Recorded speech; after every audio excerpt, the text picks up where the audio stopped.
예레미야 19장 1절부터 보겠습니다. 예레미야 19장 1절.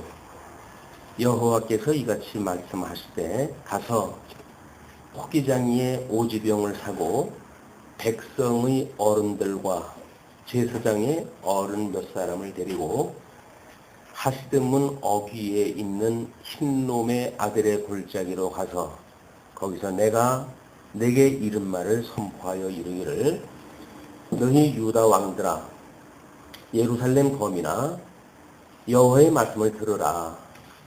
만군의 여호와 이스라엘의 하나님이 이같이 말씀하시되 보라 내가 이곳에 재앙을 내릴 것이라. 무릇 그것을 듣는 자의 귀가 진동하리니 이는 그들이 나를 버리고 그것을 불격해 하며 이곳에서 자기와 자기 열조와 유다 왕들의 알지 못하던 다른 신들에게 분향하며 무죄한 자의 피로 이곳에 채웠으며 또 그들이 바알을 위하여 산당을 건축하고 자기 아들들을 바알에게 번제로 불살라 드렸나니 이는 내가 명하거나 말하거나 뜻한 바가 아니니라.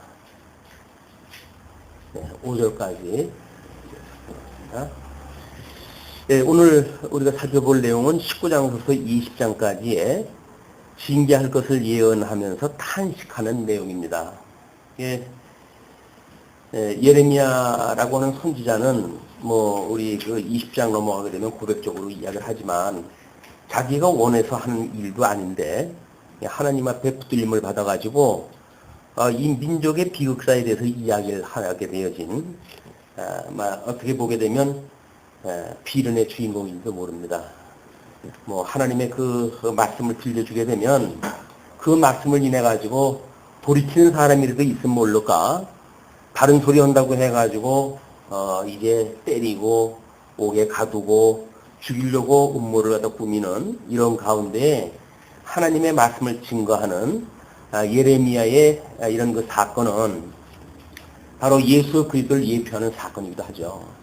우리가 이스라엘 백성들한테 지금 끊임없이 하나님 앞에서 너희들이 지금 불순종하기 때문에 징계를 할 것을 예언하고 있는데 열조로부터 지금에 이르기까지 사실은 하나님께서 이스라엘 백성들에게 내가 언약대로 이룬 여호와 그래서 너희들 열조에게 언약했던 대로 애굽에서 종로로 타던 너희들을 불러낸 여호와인 줄 알게 하기 위해서 지금 이 섭리를 갖다 해간다고 이렇게 율법서의 이야기를 하고 있지만 이스라엘 백성들은 여전히 하나님을 위한 삶이 아니라 자기 중심적인 삶에 목표를 두고 있기 때문에 끊임없이 하나님 앞에 대적을 하며 살아갈 수밖에 없습니다. 톨스토이의 그 참회록이라든가 또 불교에서도 많이 인용되어지는 이야기지만 흰지와 검은지에 대한 이야기가 있어요. 그 짐승에게 쫓기는 그 이야기인데 어떤 짐승은 성난 코끼리도 표현이 되어지고 사자로도 표현이 되어지고 호랑이로도 표현되어지는 그런 맹수에 의해서 한 사람이 쫓기게 됩니다. 쫓겼을 때 이제 낭떠러지 앞에 도망을 하다 보니까 낭떠러지예요. 다른 거는 또 우물 속으로 들어갔다고 하는 이야기도 있지만 낭떠러지에 있는데 뒤에서는 지금 짐승이 쫓아오고 앞에는 낭떠러지고 어쩔 수 없이 뛰어내렸어요. 죽지 않으려고 뛰어내리는데 마침 가지에 걸려가지고 중간에 걸리게 됐습니다. 자, 이제 그 쫓기던 사람은 어떻게든 살 국리를 갖다 해야 될 거 아니겠어요? 근데 밑을 내려봤더니 이건 뱀이 지금 그가 떨어지면은 먹을 기세로 해가지고 대기하고 있고 위에는 아직도 맹수가 지키고 있고 그래가지고 이걸 어떻게 하는가 이제 싶었는데 그 자기가 이 걸터타고 있는 가지의 위를 흰지와 검은지가 들락날락하면서 줄기를 닳기 시작을 했어요. 이제 완전히 뭐 시간이 이제 가게 되면 떨어져서 죽을 수밖에 없는 그런 상황입니다. 근데 마침 그 위에 벌이 그 꿀을 날르다가 그 벌집에서 꿀이 떨어지는 것이 혀로 떨어져요. 얼마나 달든지 그게 조금만 있으면 죽을 상황을 잊어버려요. 그리고 당장 떨어지는 그 꿀에 이제 사람이 몰입이 돼버려요. 그 기쁨을 즐겨요. 그것이 보통 뭐 불교에서 이야기했던 뭐 톨스토이가 이야기를 했든지 간에 인간사라고 하는 그 이야기입니다. 인간사. 이 인간사라고 하는 거는 우리 성경에서는 광야의 교회라고 이야기를 하잖아요. 인간사가 광야의 교회다. 예, 그렇게 하나님께서 내려주시는 만나를 먹고 살면서 하나님 경외하는 걸 배우며 살다가 가는 것이 인생인데, 이제 아무것도 할 수 없는 가나안 땅에서는 사막에서는 그러고 살았죠. 그러나 가나안 땅에 들어가니까 기름진 땅에서 뭐 젖과 꿀이 흐른다고 할 정도로 아주 그 비옥한 땅에 떨어져 살게 되어지고, 그러다 보니까 그 먹고 사는 것에 꿀맛을 들기 시작을 한 거죠. 인생이라고 하는 것이 태어나면서부터 죽을 때까지에 대한 전 인간의 의미가 무엇인가를 알고 살아가는 사람들은 사실은 없습니다. 그냥 주어졌으니까, 그냥 또 태어났으니까 그냥 사는 거지요. 예, 그 불교에서는 사람이 왜 존재하느냐라고 하는 질문을 갖다 하게 되면, 존재하니까 네가 생각을 하는 거냐, 생각을 하니까 존재하는 거냐. 존재하니까 생각을 하는 건데 그건 망상이다. 아니, 살아있는 놈이 왜 사느냐를 왜 묻냐. 그냥 살면 되지. 그렇게 이야기를 하는 거예요. 근데 기독교에서는 어떤 폐쇄되어진 공간 속에서 인간이 살아간다고 한다면 그 이야기가 맞죠. 그러나 세상을 지으시고 그 인간을 섭리하시는 하나님이 계시다고 한다면 문제는 달라집니다. 그냥 인간들 중심으로 사는 세계로 폐쇄되어진 세계, 그 세계로만 그림을 그려본다고 한다면 충분히 그럴 수가 있어요. 그러나 그걸 주관하시는 지금 피조되어진 세계를 뛰어넘는 세계가 있다고 한다면 우리의 세계는 다릅니다. 왜 인생을 살아야 되는가? 그 이야기는 철저하게 하나님을 경외하는 걸 배우기 위해 살아가는 거거든요. 그런데 이 진리를 알면서도 기독교인들은 끊임없이 무엇을 먹을까, 무엇을 마실까, 어떻게 꿀맛을 보면서 세상을 살아갈 거에 관심이 있지, 하나님을 경외하면서 살아갈 것에 대한 신앙생활의 본질의 문제에는 관심이 없습니다. 불교에서도 그런 그 예화를 들은 이유가 뭐냐면, 인간이라고 하는 것이 생로병사라고 하는 그것이 지금 불교에서 보는 인간사예요. 인간사라고 하는 것이 태어나고 병들고 늙어가다가 그리고 죽어가는 것이 인생이란 말이에요. 그것이 인생인데도 불구하고 사람들은 그 고통이 뭔지 본질을 모르니까 그래서 자기네들이 혹시 배가 고파도 이런 고통을 느낄까 해가지고 먹는 거에 진력을 다하기도 하고, 때로는 내가 병이 들어서 이렇게 괴로울까 해가지고 건강을 위해 가지고 진력을 하기도 하지요. 석가모니가 가만히 보니까 그 인간의 고통의 본질이 그게 아니라는 거예요. 그 인간의 본질의 고통이 저 사람들이 뭘 몰라가지고 현상적인 것 때문에 지금 고통이 있다고 생각이 들고, 그러기 때문에 현상을 어떻게 하든지 극복을 하려고 지금 그 애를 쓰는데, 근데 애를 쓰면 애를 쓸수록 더 깊은 그 우렁 속으로 빠질 수밖에 없어요. 왜냐면 본질의 문제가 아니기 때문에 그렇습니다. 그래서 석가모니가 이제 그 보리수나무 밑에서 돌을 닦잖아요. 그 이치를 깨달았어요. 이거는 그것 때문에 그런 것이 아니라 인간의 마음에 이것이 문제가, 본질적인 문제가 있구나. 이걸 깨달아가지고, 소위 법을 이제, 그 설파를 받기 시작을 했죠.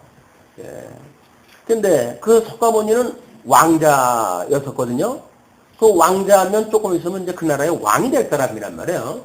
그럼 소위 세상 사람들이 고민하는 것과 같은 그런 기초적인 고통 때문에 그 사람이 불교라고 하는 어떤 법을 깨달은 게 아니잖아요. 먹고 사는 문제에 문제 있는 사람이 아니란 말이에요. 그 왕궁에서 뭐 부족한 것이 없을 만큼의 그런 그 조건에서 사는 사람인데 그 살던 사람이 그 도성을 떠나가지고 뭐 맨날 아침 저녁으로 아주 귀한 우리 한 12첩 반상이나 24첩 반상의 음식을 먹던 사람 아니겠어요? 그런데 탁발을 해가지고 얻어먹기 시작을 합니다. 그 얘기는 뭐예요?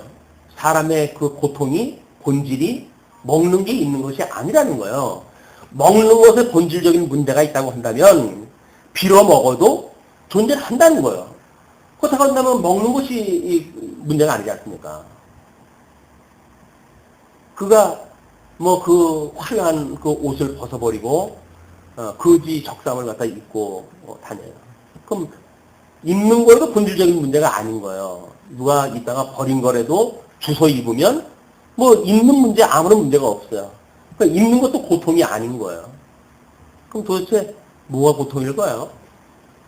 석가모니가 보기에는 사람들이 가지고 있는 그렇게 생로병사에서 만들어지는 모든 실질적인 것들이 지금 고민이 아닌데 사람들은 그런 것 때문에 지금 고통인 줄 알고 괴로우니까 거기다 설법을 갖다 해가지고 당신들이 알고 있는 잘못되어진 무지로부터 내가 구제를 갖다 하겠다. 라고 해서 설법을 가르쳐 줬잖아요. 그런데 불교가 되어진지 3000년이 됐든지 오늘날에 와가지고 모든 그 불교에서 추구하는 건 뭐죠? 비나이다 여전히. 비나이다. 나의 모든 생로병사로부터 만들어지는 모든 그 걱정으로부터 내가 좀 편안했으면 좋겠고, 저는 그렇게 해달라는 거예요. 그 석고모니가 지금 아마 죽었다가 깨어나면 기가 막힐 거예요. 아니, 그게 아니라고 해가지고 자기는 왕궁까지 버리고 지금 나와가지고 이 도를 깨닫고 그걸 가르쳤는데, 어떻게 되면 우리 인간들은 다시 뭐 좀 다 하려고 이걸 갖다 자꾸 이 불교에서 이 절을 갖다 해야 되고 이걸 이야기를 하니까. 이게 이제 왜곡되어진 거예요. 그 도를 안다고 하는 사람들은 왜곡되어진 거예요. 그것보다 더 우리가 아주 정말 신사적인 이게 기독교란 말이에요. 그럼 기독교의 본질적인 기독교의 그 모습도 하나님께서 애굽의 종로로 선 자들을 끌어내가지고 내가 여호와니까 나를 경험을 살라고 해가지고 그들을 끌어냈단 말이에요. 애굽에서 종로로 선 끌어냈어요. 그것은 우리 아담 이후의 모든 죄 가운데 있던 사람들을 건져냈다고 하는 이야기나 같은 이야기죠. 예수 그리스도로 인해서 건져냈어요. 그러면 사망의 종로로 터지 말고 이제는 생명의 종으로 살아가도록 우리 주님께서 이끌어내셨잖아요. 근데 사실 기독교인들이 관심이 있는 건 어디에 있습니까? 여전히 애굽에 관심이 있는 거예요. 애굽에는 먹을 것도 많고 그런 거 시킨 대로 일만 하고 먹으면 되는데 이건 괜히 끄집어내가지고 먹을 것도 없는 황량한 곳에서 우리를 이렇게 살게 하니 우리를 이 광야에서 죽이려고 우리를 끌어내느냐 라고 하는 것이 그 구약대 때 출애굽을 했던 백성들의 불만이었단 말이에요. 그러면 지금 예수님으로 말미암아 구원받은 성도들의 고민은 하나 다르지 않아요. 무엇을 먹을까 마실까 연전히 그것에 전전긍긍하지 기독교의 본질의 문제에 관심이 없단 말이에요.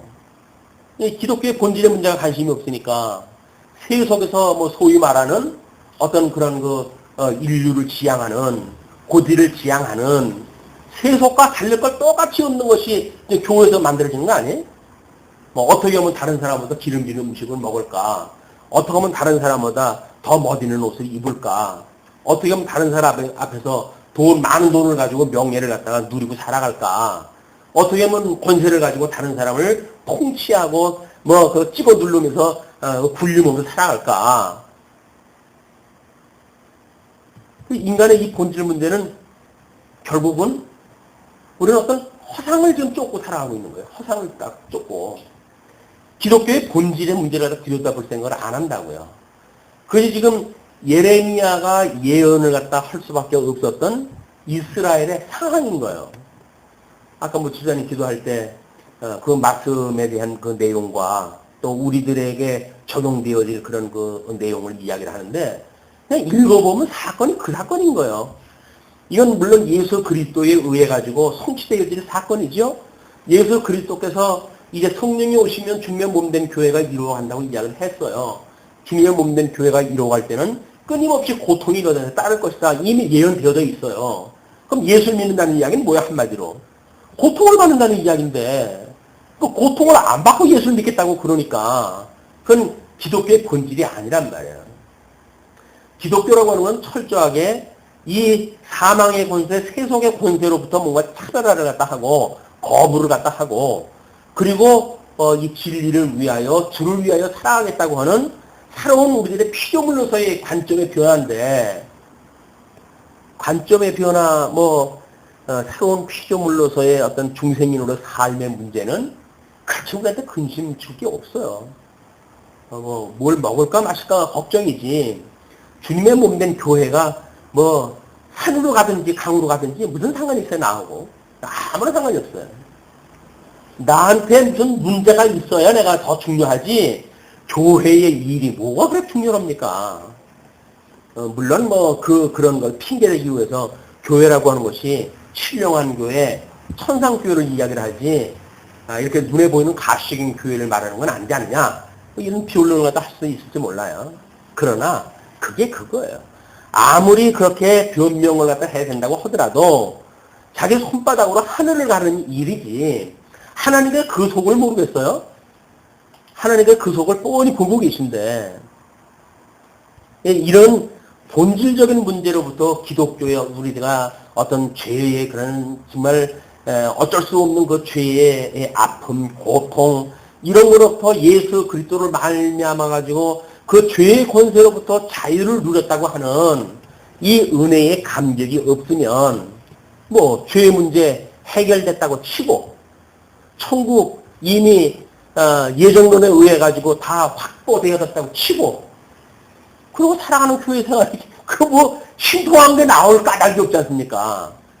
교회 생활이라고 다를 게 뭐가 있겠어요?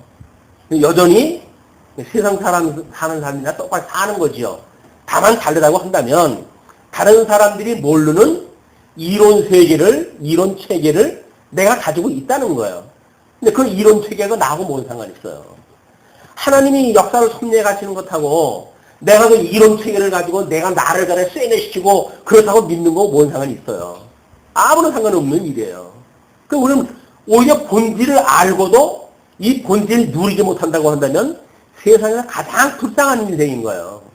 오히려 모르고 하는 사람들이 모르니까 당연히 그냥 모르는 가운데 그렇게 살아가니까 그 사람들은 덜 불쌍해요. 그래서 모르는 대로 사는 건데 더 있어요.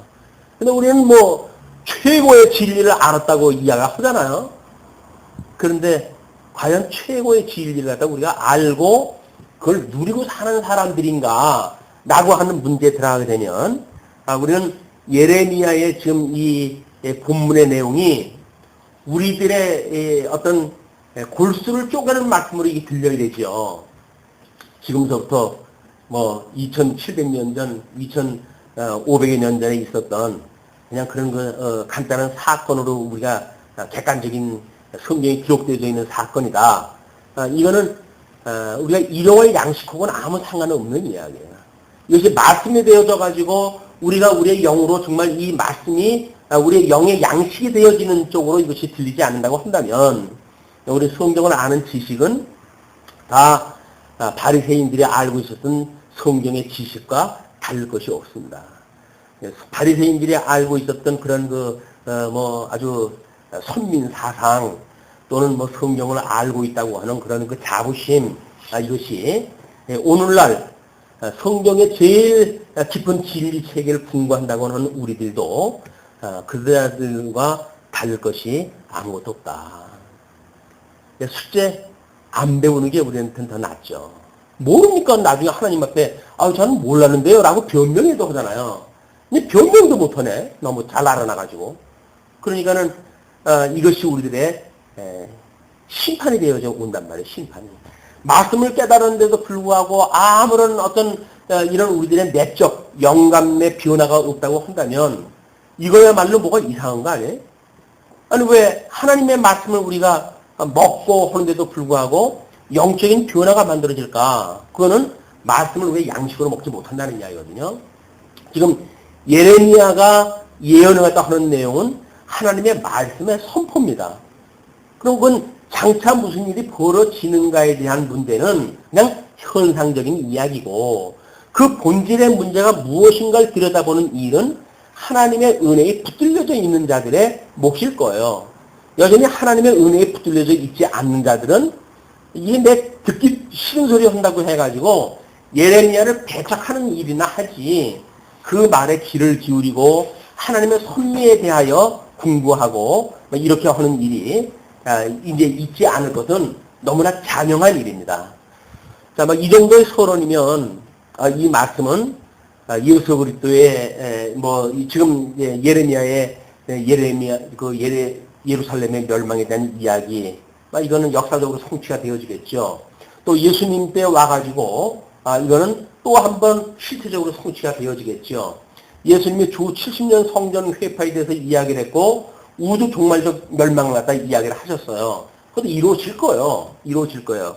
근데 그 이루어진다고 하는 사실을 알고 살아가는 우리들, 그 나뭇가지 같은 데 걸려가지고 지금 위에서는 맹수가 있고 아래 내려가도 맹수가 있고 사면 초과인 우리. 그런데 흰지와 검은지가 낮과 밤이 가면서 시간은 계속 가잖아요, 지금.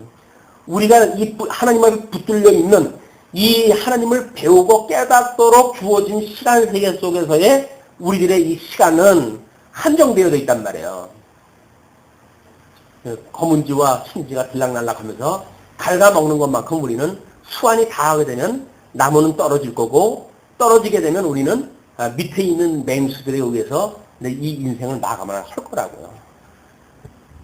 그런데 여전히 우리는 이 세상에서 주는 꿀 한 방울 한 방울 혓바닥에 떨어질 때마다 얼마나 달콤한지 그 달콤한 우리 꿀맛이 인생의 본질적인 고통을 잊어버리게 한단 말이야. 이걸 잊어버리게 해요.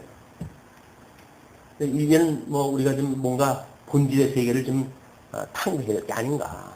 먹고 사는 것이 인생 문제가 아니다. 그냥 이 좋은 세상에 사니까 온통 어떻게 잘 먹고 잘 살 거냐에 대한 관심을 갖고 살아가는데, 그거는 개나 소나 다 그러고 사는 거라니까요. 진리를 알고 예수 그리스도로 말미암아 영생을 얻었던 성도는 먹고 마시는 것이 하나님의 나라가 아닌 거예요. 근데 우리는 끊임없이 왜 진리를 궁구한다고 하면서도 먹고 마시는 그 한계로부터 벗어나지를 못할까? 이거는 석가모니만큼도 도를 깨닫지 못한 거예요. 하나님을 모르는 사람들만큼도 도를 못 깨달은 거예요. 불교의 어지간한 보살들도 그 문제만큼은 다 해결되신 분들은 아닌가 모르겠어요. 중들은 나름대로 해서 탁발을 갖다 해가면서 그들이 먹고 그러거든요. 그런데 기독교에서 목사가 탁발하면서 먹는다는 얘기 못 들었어요. 얻어먹으면 체면이 있으니까 얻어먹으면 살 수가 있나요? 자, 이러한 그 현재 상황, 만약에 위에 흰지와 검은지가 시간이 다 돼가지고 만약에 그 줄기가 끊어지는 그 시간이 19장 1절에서부터 소개가 되어지는 그 시간이에요. 그게 뭐냐면 오지명을 깨면서 예언하라 한 내용이란 말이에요. 오지명이 깨면 그 다음에 끝인 거예요. 더 이상 회복의 문제가 없어요. 그냥 오지명이 깨트려지는 순간 이스라엘 역사는 거기서 돌이킬 수가 없어요. 그냥 깨진 역사를 통해 가지고 이제 계속되어져 갈 뿐이지. 그것이 지금 19장 1절부터 5절까지가 유다가 재앙을 받는 이유를 설명한 거예요. 이유를 설명했다. 여호와께서 이같이 말씀하실 때 가서 토기장이의 오지명을 사고 백성의 어른들과 장로를 이야기하겠죠. 제사장의 어른 몇 사람을 데리고 하스문 어기 곁에 있는 흰놈의 아들의 골짜기로 가서 거기서 내게 이른 말을 선포하라. 그러면 우리 흰놈의 아들의 골짜기라고 하는 것은 뭐 우리 많이 들었던 그 골짜기 아닙니까? 처음에는 그 흰놈의 골짜기 아들이 철저하게 우상 숭배를 위해가지고 자기 아들까지라도 이 불 속에다 집어넣었던 것이 인간들이 저질렀던 일들이에요. 그 사람들이 달콤한 그 꿀맛을 충족시키기 위해 가지고 짐승들도 하지 못하는 그런 그 일들, 짐승의 그 모성애라고 하는 것은 대단하지 않아요? 근데 그 인간이 자기 아들들을 불로 지나가게 해요. 누굴 위해서 그럴까요? 자기를 위해서는 거, 자기를 위해서. 인간이 얼마나 이기적이면 자기를 위해 가지고 자식까지도 불구덩이 속에다 집어넣어 가지고 자기의 어떤 현상적인 문제에 답을 얻고 싶어 하는 것이 인간사란 말이에요. 인간사.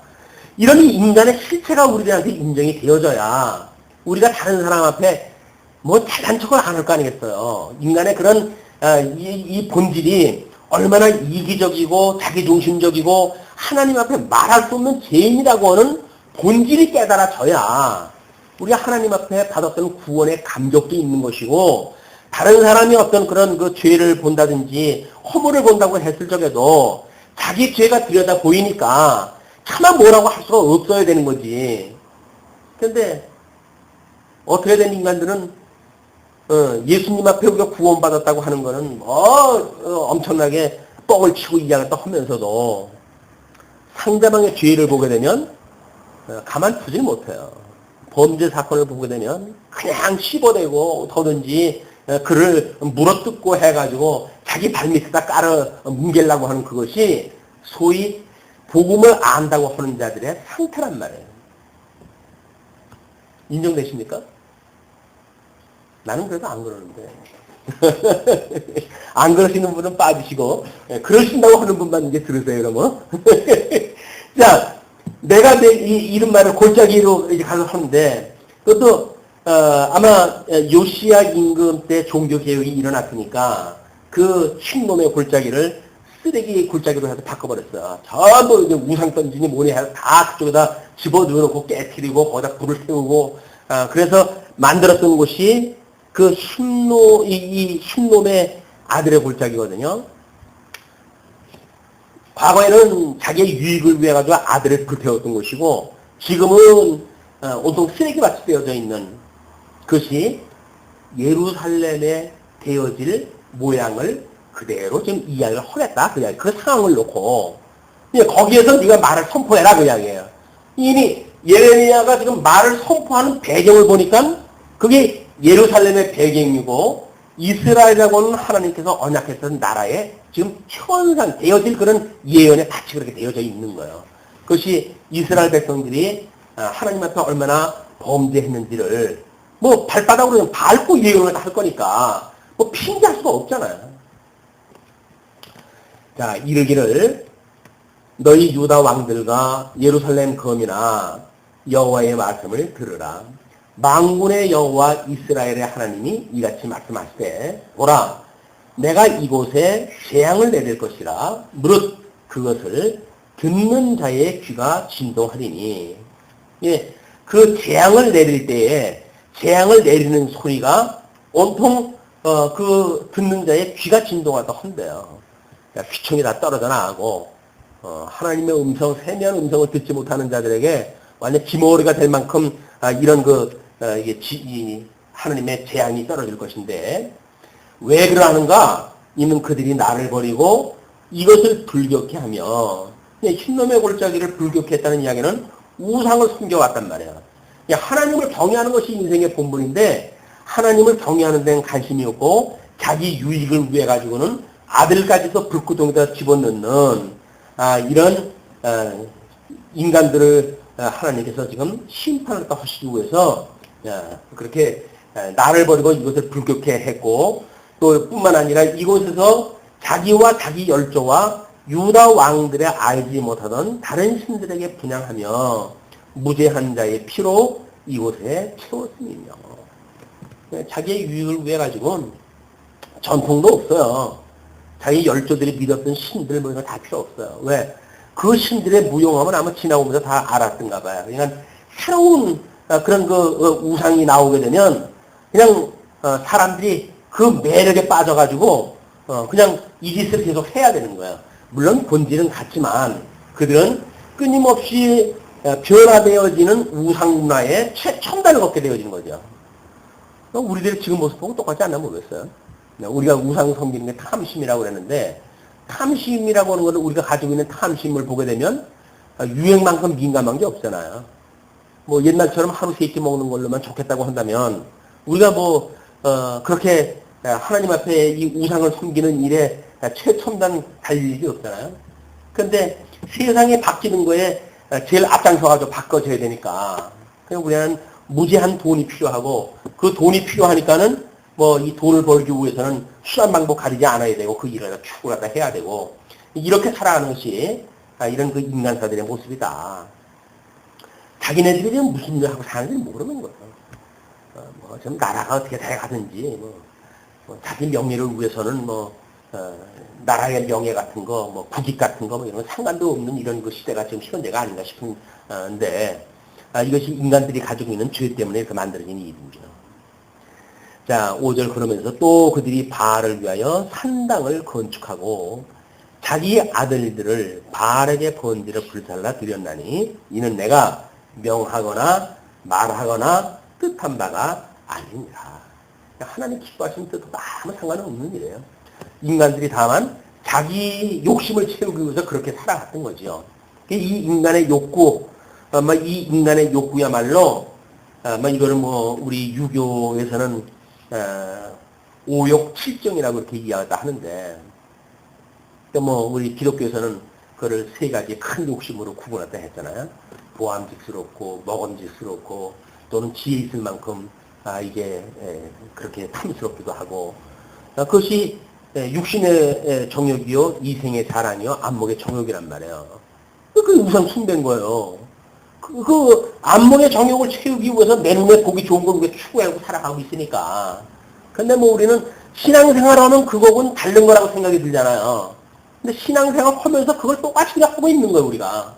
근데 그것이 죄라고 여겨져야 하나님 앞에 회개 기도라도 할 텐데, 그래야 마른 풀같이 성령이 오셔가지고 우리의 죄를 갖다가 깨닫게 하시고 그 죄의 용서함을 받았다고 하는 걸 기억나게 하실 터인데, 죄가 죄로 여겨지지 않는데 무슨 용서가 있어요, 용서는. 참 이스라엘의 이 비극사, 이것은 이스라엘이라고 나라가 예표하는 주님의 몸된 교회에 대한 비극사입니다. 주님의 몸된 교회가 진리가 왜곡되어지거나 믿음이 없는 이 진리의 세계가 얼마나 황망하고, 이 우상에게 매달려가지고 믿지 않는 자가 하나도 구별되지 않는 생활을 할 수밖에 없는지, 하나님이 우리가 세속과 이렇게 구별되어진 게 거룩이라고 그랬잖아요. 하나님이 거룩하니 너희도 거룩하라고 하는 그 이야기는 세속과 뭔가 차별이 되어야 되는 일인데 차별되는 게 아무것도 없어요. 오히려 더 앞장서요. 거기다 또 하나님까지 팔아가지고 하나님 팔고 말씀 팔고 그래가지고 자기 정당화 해가면서 세속을 마음껏 즐기고 누리는 이것이 오늘날 기독교의 그런 그 모습이라고 보여집니다. 자, 6절로부터 9절 유다가 받을 재앙의 내용에 대해서 이렇게 이야기를 해요. 이제 충분히 받을 재앙에 대해서 선포를 갖다 할 만하겠죠. 그러므로 나 여호와가 말하노라, 보라, 다시는 이곳을 도벳이나 흰놈의 아들의 골짜기라 칭하지 아니하고 살육의 골짜기라 칭하는 날이 이를 것이다. 그때는 마땅히 이제 그쪽으로 도망가는 자들이 다 칼날로 죽을 수밖에 없는 그런 마지막 심판 날이 올 것이겠죠.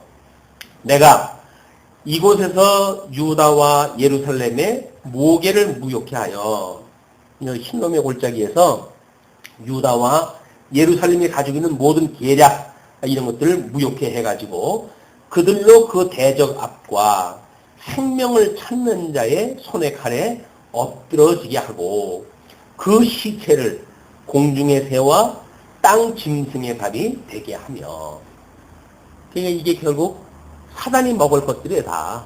땅에서 나는 걸 먹는 것이 저주받았던 그 뱀에게 주었던 그 저주인데, 흙을 먹으라고 하잖아요, 흙을. 인간이 만들어져가지고 결국 칼에 엎드려가지고 죽은 시체 먹는 것이 전부 사단의 밥이 되어진 일입니다. 그러면 눈을 감고 있으니까 이게 짐승의 밥이 되고 공중의 새가 됐지만, 그 이전에는 눈에 보이지 않은 영계의 그런 그 차원에서 보게 되면 바로 귀신의 밥 노릇을 했던 거 아니에요, 우리가? 사단의 종 노릇을 했던 거란 말이에요. 사단의 종 노릇 했던 것을 결과적으로 보여주는 것이 뭐냐면 육체에 대한 심판이에요. 우리 육으로 드러나는 심판의 모습이다. 그러니까 지금 공중의 새와 땅 짐승의 밥이 되게 하며 라고 하는 그 이야기는 이미 사단의 종 노릇을 하고 살았기 때문에 그런 열매로 해가지고 드러나는 거죠. 그러면서 이 성으로 놀람과 모욕거리가 되게 하리니 그 모든 재앙을 인하여 지나는 자마다 놀라며 모욕할 것이며. 그래서 하나님의 자녀들이 가장 비참한 모습이 뭘까요? 아마 예수님이 당했던 수치의 모습일 거예요.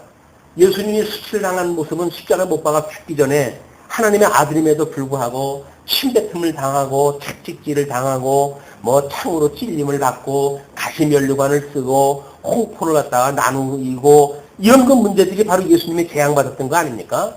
그러면서 네가 하나님의 아들이면 내려와 보지. 네가 뭐 다른 사람 구원한다고 그러는데 너 스스로는 구원을 못하냐? 라고 하는 조롱을 받고 있던 예수님의 모습 아닙니까? 그러면 그 예수님과 우리가 연합되어져 한 몸이 되어졌다고 생각을 했을 때 오늘날 우리가 가장 수치스러운 게 뭘까요?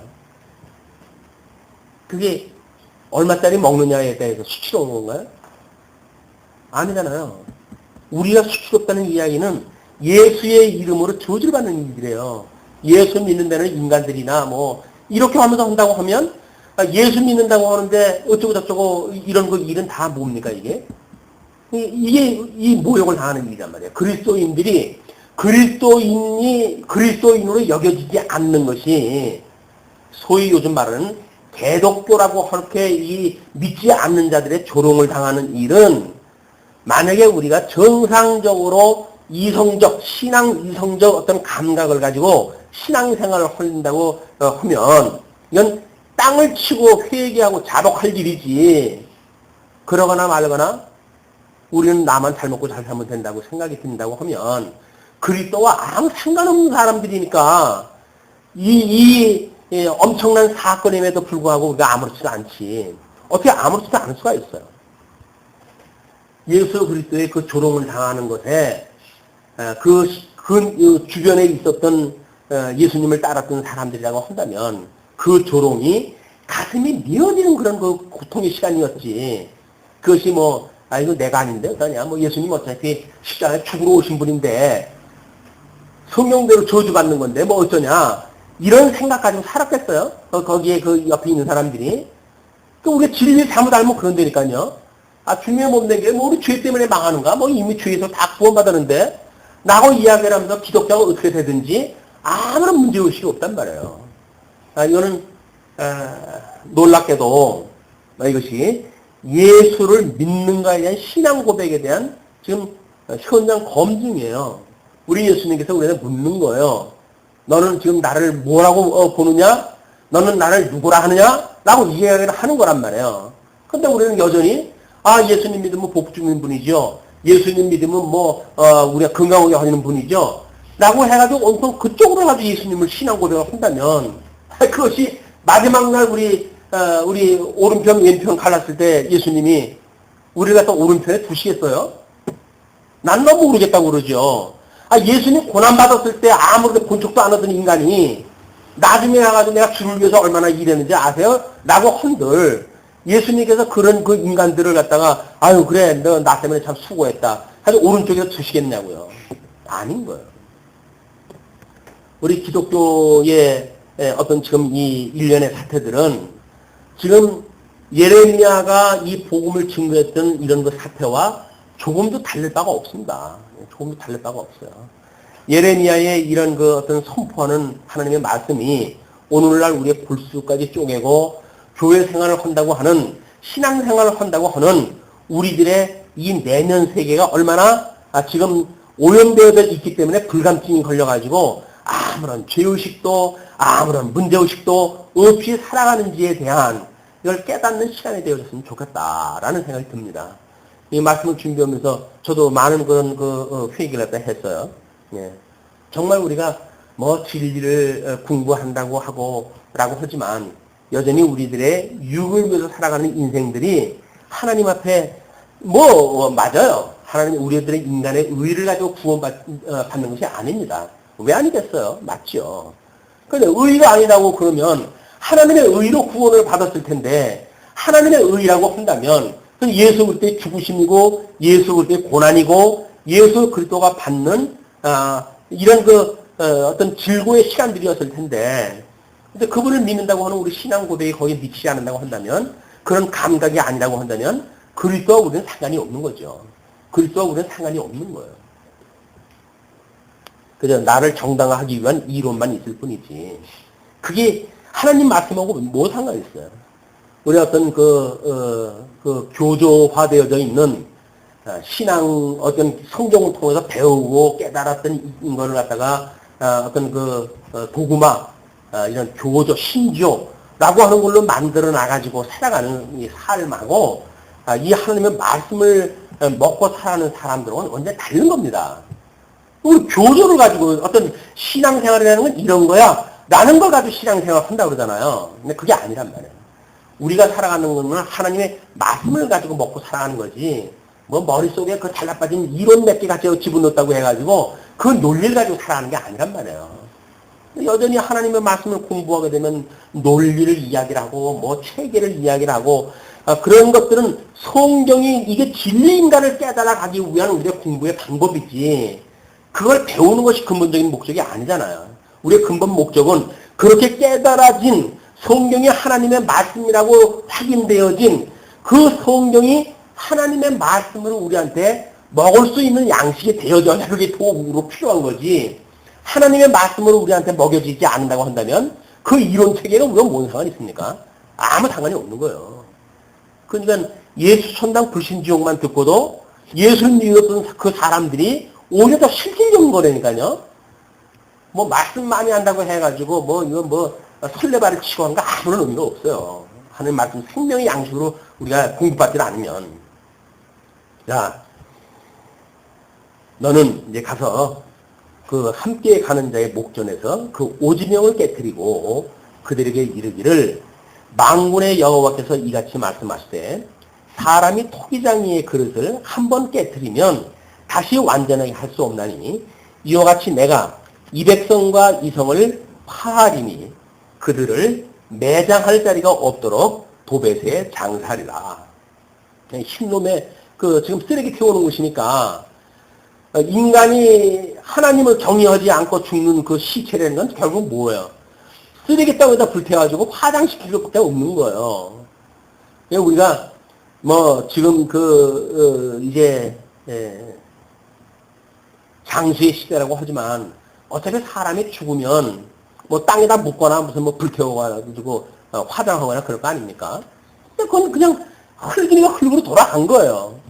그것이 우리들의 무슨 행하는 사람의 무슨 어떤 영혼이 깃들어져 있는 것도 아니고 거기에 무슨 어떤 의미가 있는 것도 아무것도 없어요. 그냥 흙으로 됐던 것이 흙으로 재로 돼가지고 거기에 들어가져 있는 것 뿐이에요. 불교에서도 그걸 꺼낸다고 그러는데 예수를 믿는다고 하면서 영원한 하나님 나라를 우리가 소망으로 그 기업에 참여가 되어졌다고 하면서 세속의 그런 그 일들로부터도 자유롭지 못하다고 한다면 뭡니까 이게? 우리 권사님 돌아가신 박한풍 때문에 괴로우거나 그러시진 않으신가요? 이미 그분은 하늘나라에 가 계신데, 아니, 불펴가지고, 흙으로 돌아간 거에 뭘 인연을 가지고, 거기에 무슨 관심을 가져가지고, 거기다가 지극정성 뭘 갖다 해야 되는 이유가 뭐가 있느냐고요. 영원하신 하나님 나라가 믿어지지 않는다는 이야기예요, 지금. 예수 믿어 여전히 뭐 그런 제례, 이런 거에 우리가 관심을 갖고, 뭐 지극정성 절을 갖다 해야 되고 하는 이유는 뭐예요? 예수 믿지 않는다는 이야기예요. 하나님 나라 믿지 않는다는 이야기예요. 그냥 세상 사람들이 살던 대로 살아야 내 마음도 편하고, 뭐 이웃 사람도 편하고, 그러니까 그렇게 홈에서 살겠다는 이야기예요. 예수를 믿는다고 한다면 뭔가 다른 세계관이 만들어졌고, 그렇다고 한다면 우리가 뭐가 변화가 있는 거 아니겠어요? 왜 그렇지 않을까요? 그 이야기는 여전히 세상 살던 사람, 애굽에서 살던 그대로 우리가 살고 있기 때문에 그런 것이다. 그로부터 우리가 진정 자유를 갖다 누리지 못한다고 한다면 지금 이 진리 세계를 우리가 알지 못하는 거야. 진리를 알지니 진리가 너희를 자유롭게 한다고 그랬는데 진리를 아는데 왜 우리가 그 세속으로부터 자유롭지 못할까요? 사망의 권세로부터 왜 자유롭지 못할까요? 그 사람들의 종이 돼가지고 그 사람들이 가자고 하는 대로 끌려가야 될까요? 그건 진리를 모르니까 그러는 거예요. 진리를 안다고 한다면 우리는 자유로워요. 그런 세속적인 그런 일로부터 자유롭다고요. 사단이 우리한테 미혹하는 것도 우리는 자유롭다니까요.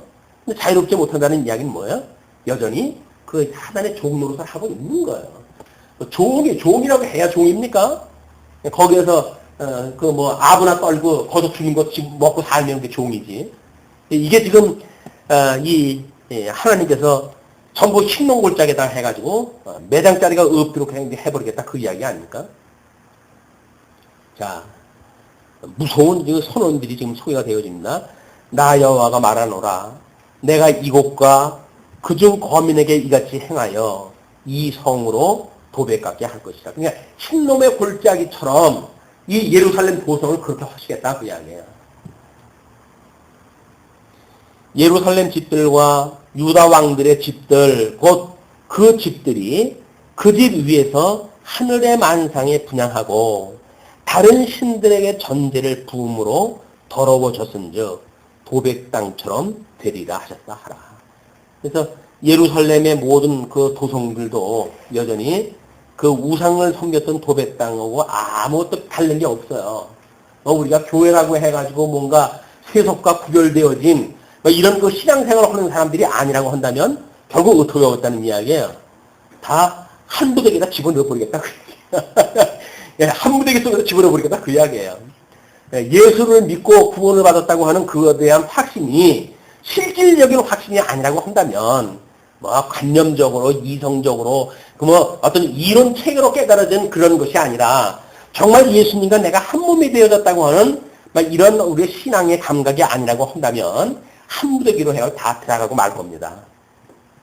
그래서 14절로 15절 유다에 내릴 재앙을 성전들에서 예언했다 합니다. 이렇게 예레미야가 여호와께서 자기를 보내사 예언하게 하신 도백에서 돌아와 여호와의 집들에 서서 모든 백성에게 말하되 만군의 여호와 이스라엘의 하나님이 말씀하시되 보라 내가 이 성에 대하여 선언한 모든 재앙을 이 성과 그 모든 촌락에 내리리니 이는 그 목을 곧게 하여 내 말을 듣지 아니함이니라 하셨다 하라. 하나님의 말씀 앞에 우리가 고꾸라져야 되는데 얼마나 노심줄같이 튼튼해가지고 고개를 바짝 세워가지고 하나님하고 맘먹자고 그러니까 그냥 하나님이 경외의 대상이 아니라 맘먹는 대상이 돼버리고 마는 거예요. 자기 어떤 그런 도구화되어지는 하나님, 성도들의 신앙생활에 어떤 방편운이 아니라 도구화되어지는 하나님을 전락되어져 버리는 이런 모습이야말로 지금 예루살렘에 그런 상황이 되어져 있다.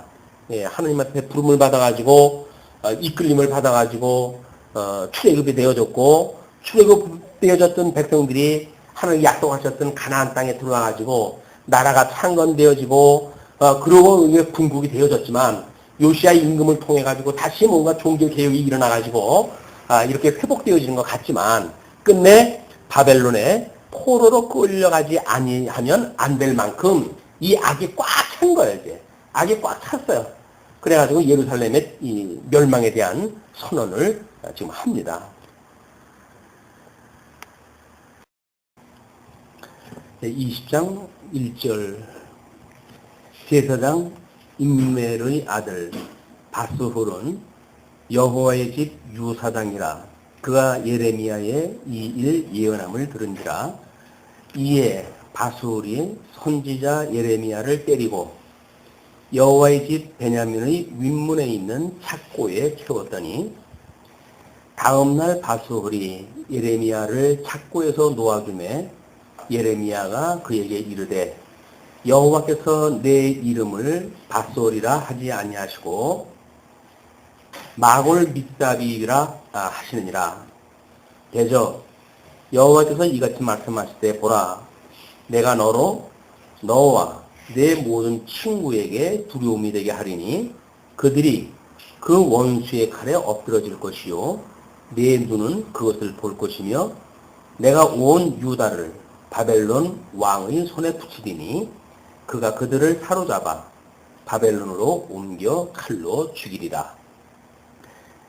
내가 또 이 성의 모든 부와 그 모든 소득과 그 모든 귀물과 유다 왕들의 모든 보물을 그 원수의 손에 붙이리니 그들이 그것을 탈취하여 바벨론으로 가져가리라.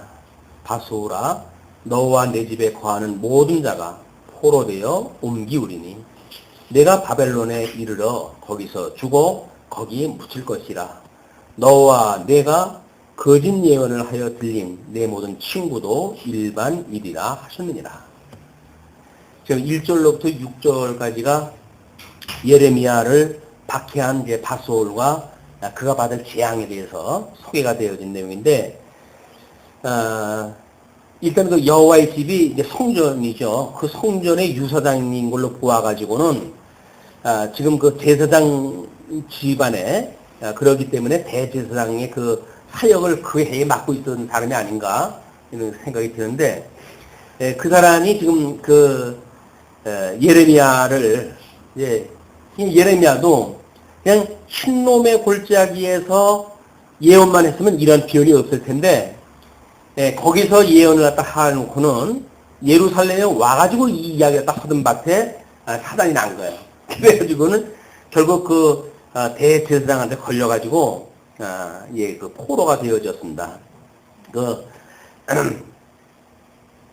포로가 되어졌다가 이제 그 다음날 그를 놓아주니까 지금 그 상당히 예레미야가 좀 정적이고 동적이고 좀 유약한 그런 스타일인데 지금 그 대제사장한테 하는 그 일가를 갖다 하기를 하나님께서 여호와께서 네 이름을 바스홀이라고 하지 않고 마골 밉사비라고 할 것이다 예언을 갖다 해요.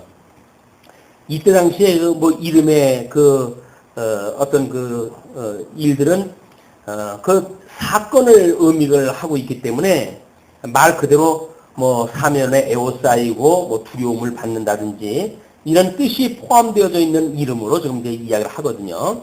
그래가지고 그 4절에 그걸 설명을 해주는 거예요.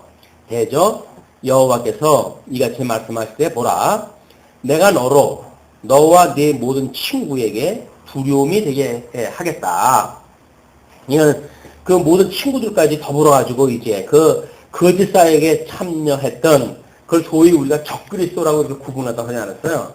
얘는 하나님 앞에 기름을 부은 그 사역자가 이제 선지자, 또 제사장, 그 다음에 왕 이렇게 되어져 있는데 이 사람은 좀 제사장이기 때문에 기름 부음 받는다지만 이 하나님의 선한 일을 하는 쪽에 일을 하지 아니하고 오히려 선한 일을 했던 예레미야를 가두고 착고에 채웠던 그런 그 인물이기 때문에 이 적그리스도예요. 적그리스도.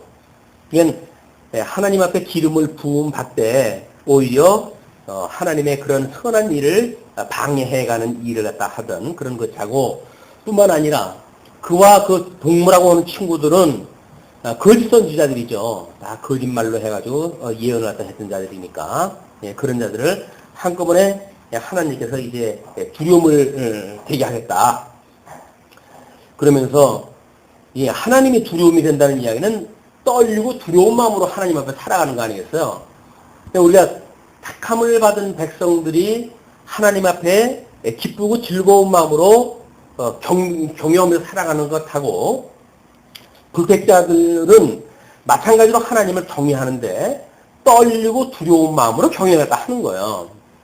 이것이 지금 그 마골 미사비비라고 하는 그 이름이 암시하고 있는 내용입니다. 택자와 불택자가 다 공히 하나님 나라의 백성으로 될 것인데, 하나님 앞에 기쁨을 입은 자들은, 은혜를 입은 자들은 이제 빛의 나라에서, 소위 천국에서 그 하나님 앞에 기쁘고 즐거운 마음으로 영원무궁토록 그 하나님을 찬양하고 살 것이고, 그렇지 아니한 자들은 썰리고 두려운 마음으로 어두움의 나라 지옥에서 그 하나님을 영원무궁토록 경외하면서 살게 되어진다. 이거는 택자든 불택자든지 다 하나님을 경외할 수밖에 없어요. 다 경외할 수밖에 없는데, 이제 그 경외하는 방식이 다르다는 거죠. 택한 백성들은 기쁘고 즐거운 마음으로 찬양하면서 경외를 하고, 불택한 백성들은 떨리고 두려운 마음으로 공포 가운데 한다. 그 이야기죠. 그러니까는 지금 그 하나님께서, 여호와께서 너희들에게 두려움이 되겠다고 그러잖아요. 그 두려움. 그냥 두려움 가운데 경외를 갖다 해야 되니까 그 하나님은 공의의 하나님으로 이스라엘 백성들을 심판하시는 그런 하나님으로 바소울과 그 친구들하고 지금 하나님 그렇게 섭리하다 해 가시겠다는 겁니다. 그렇기 때문에 그들이 이제 두렵게 되어지기 때문에 나타나는 일이 뭐냐면 그들이 그 원수의 칼에 엎드러질 것이요. 내 눈은 그것을 볼 것이며, 그냥 원수의 칼에 자기의 친구들이 엎어지고 이게 지금 죽어가는데 그거를 이 바소올은 보게 되어진단 말이에요. 사실은 죽을 때 제일 먼저 죽는 것이 제일 나쁜 거예요. 어떤 그 분이 그런 이야기를 하는데, 만약에 어떤 분이 그런 이제 고민을 했다 하더라고. 남편이 벼랑간 돌아가셔가지고 너무 좀 안타깝고 평소에 못해줬던 그런 것들 때문에 늘 그렇게 고민 속에 산다 그랬더니 나쁜 사람이구만 그러더라고요. 나쁜 사람. 무슨 얘기냐 그랬더니, 그러면 한 3년 정도 앓다가 그렇게 죽었으면 속 시원했겠냐? 그죠? 빈병엔 효도가 없는 거니까. 그래, 우리가 예상치 못한 기간에 돌아가셨기 때문에 뭐 안타까움이 남아있고 그러는 거 아니에요. 근데 그게 불교에서 말하는 인연이란 말이에요. 흔치 못하는 이 세속에. 근데 만약에 그렇다고 한다면 자기가 자기 마음을 뭔가 관리를 못해가지고 남편 죽은 것 때문에 지금 안타까워하는 거 아니에요. 그러니까 안타까워하는 몸이 남편이 죽은 남편 때문이에요? 아니면 산 자기 때문이에요? 산 자기 때문에 안타까운 거지. 죽은 남편은 이미 죽었는데 뭐 안타깝게 뭐가 있겠어요. 그러니까 죽은 사람도 있는데 왜 산 인간이 네 걱정만 하고 갔네. 그 이야기예요. 그렇잖아요. 더군다나 불교나 이제 유교에서는 사람이 죽게 되면 뭐 49제를 갖다 한다든가 무슨 예식을 통해 가지고 그거를 놓아드리는 일에다 하나 천도라고 해가지고 이제 그 극락으로 보내드리는 일을 갖다 죄를 갖다 드린다고. 그렇게 해야 이제 그분이 다음 세상에 가서 살 거 아니에요. 근데 다음 세상에 사는 거를 명령을 하지 않고 자꾸 붙들고 안 놔주는 거야. 지금 가면 어떡하냐고, 나를 두고 지금 가면 어떡하냐고. 그러면 그 유교에서 말하는 그 영혼은 지금 어디에 가 있게 돼요? 그냥 떠돌아다니게 돼 있는 거야. 천도를 갖다 해가지고 극락세계를 못 가고 그냥 이 무중공간 속에 지금 흩어져 돌아다니고 있단 말이에요. 그러니까 아니 이 세상에서 고생하고 살다가 가시는 양반인데 빨리 천도를 갖다 해가지고 편한 곳에 살게끔 하는 것이 죽은 자에 대한 예의지. 어떻게 네 걱정만 해가지고 그 살아서도 고생하면서 살았는데 죽어서도 그래 그 천도를 갖다 못하고는 무중공간 속에 그렇게 돌아다니는 게 좋냐? 이는 그런 게 아니라 나쁜 사람이라고 그렇게 이야기하더라고요. 그러니까 만약에 불교를 믿든지 유교를 믿든지 또는 우리가처럼 이제 기독교를 믿든지 어떤 세계관이 있잖아요. 그럼 내세관이라는 게 있단 말이에요. 내세관이. 그럼 내세관이 결국 뭐예요? 죽으면 하나님 나라 갔다는 거 아니에요? 그러면 나는 못 간, 지금 아직도 우리는 육신을 입고 못 간 곳인데 만약 우리 사랑하는 분이 갔다고 한다면 축하해줘야 될 일 아닙니까, 그게. 참, 아유, 고생 덜고 빨리 가서 참 다행이다. 이렇게 이야기를 해야 되는데 우리는 천국 간 거가 너무 억울한 거야. 인간, 나는 여기서 고생을 했다 하는데 니 혼자 잘 먹고 잘 살려고 이렇게 이야기를 해버리니까. 그냥 가만히 따지고 보면 우리가 신앙생활을 하고 내세관을 가지고 있고 나름대로 세계관을 가지고 있다고 하지만 그거에 걸맞는 생각으로만 살아가질 못해요. 예, 우리 집사람한테 제가 유언을 또 하려고 해요. 화장을 갖다 하든지 어떻게 하게 되면 화장 끝나는 날 나의 모든 것들을 갖다 다 끊어버리라고. 이게 모든 생각 다 끊고 나는 하나님 나라 가서 잘 살고 있을 텐데 땅에 있는 사람이 걱정이지 내가 무슨 걱정이야. 나는 하나님 나라 가는데 그냥 땅에 있는 당신이나 잘 살라고 그런 유언을 갖다 지금 남기려고 준비를 하고 있는데 본인이 준비가 아직 안 된 것 같아가지고 오늘 강론을 들었어요. 이 이야기가 지금 약발이 먹혀가지고 나중에 이야기 좋을 텐데 하나님 아직 때가 안 됐으니까 이게 못 듣게 하잖아. 정말 우리가 하나님 나라가 오매불망 우리가 사모하고 가고 싶은 곳이라고 한다면 방법이야. 예를 들어서 뭐 우리가 교통사고로 죽었든가 뭐 병이 걸려서 죽었다든가 우리가 그런 그 방법으로 돌아가셨다고 하더라도 아니 그 방법 때문에 천국 가고 지옥 가는 건 아니잖아요. 그 천국 간 게 그게 문제지. 어떻게 돌아가셨는가가 뭐가 문제냐고.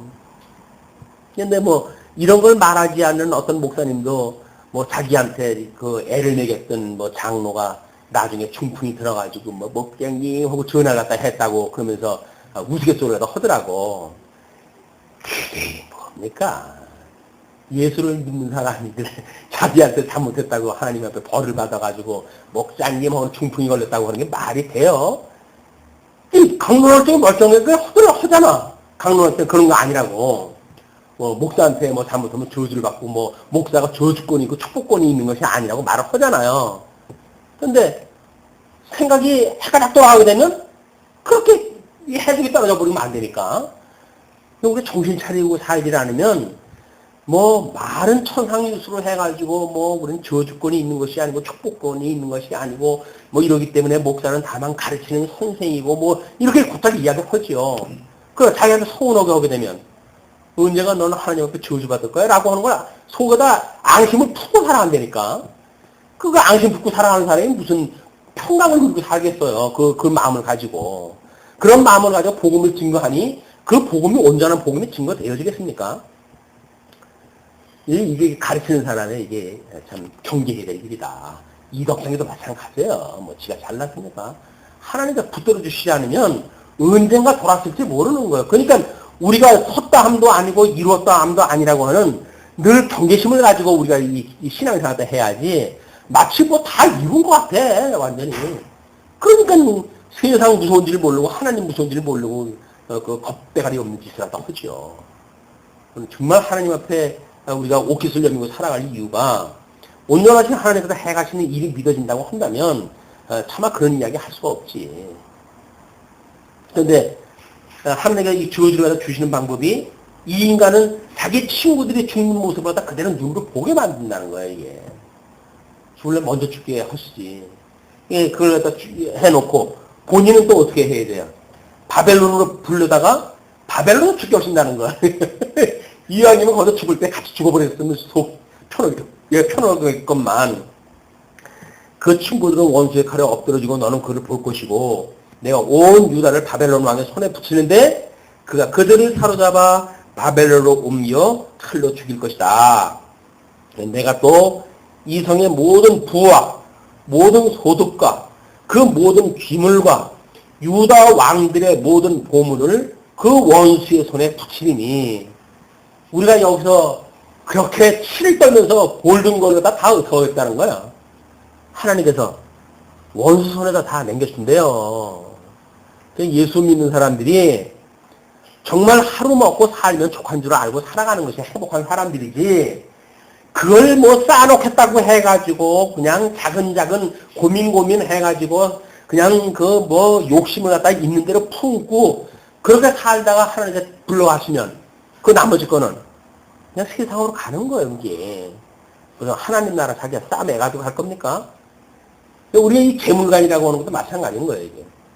끊임없이 우리가 재물관이라고 하는 것은 먹고 입을 것이 있은 즉 족한 줄로 알라고 했던 하나님의 말씀이 그냥 공연물이 아니라니까요. 이게 공연물이 아닌 거예요. 아, 맞아. 오늘 하루를 살게 하시는데, 내일도 또 하나님 사랑하게 하시겠지. 어떤 적에는 집사람이 저보다 믿음이 더 큰 것 같아. 뭐 제가 뭐 사례가 빤하잖아요. 뭐 집사람 뭐 어떤 적에 또 뭐 해가지고 뭐 이렇게 쓰더라고. 그러면서 저 사람 저렇게 쓰다가 좀 모자라 샀네요. 근데 누가 또 뭐 갖다 주시겠지 뭐. 하나님이 주시겠지 해가지고 마음 편하겠어요. 예. 사람이 뭐저 하나님께 주실 거를 생각해가지고 넉넉하게 쓰는 게 아니라 아껴 써야 되는 거 아니냐고. 아껴 쓸 것도 없지만, 예.